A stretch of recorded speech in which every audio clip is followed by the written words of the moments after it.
Hello guys, and this is a football, a 3D model to be precise, that I made using Civil 3D.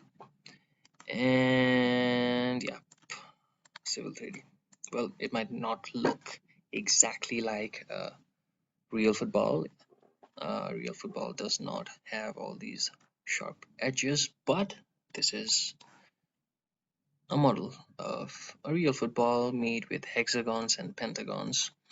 12 pentagons and 20 hexagons to be precise. And actually this model of this structure is actually named as a truncated icosahedron. I repeat, it's a long name, so a truncated icosahedron.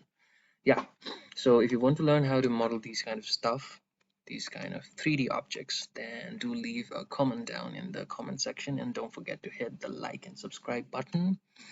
And thank you for watching this video once again, guys, and I hope you have a great day. And wait, share it, please. Share it with those friends of yours who are interested in 3D modeling or those kind of stuff.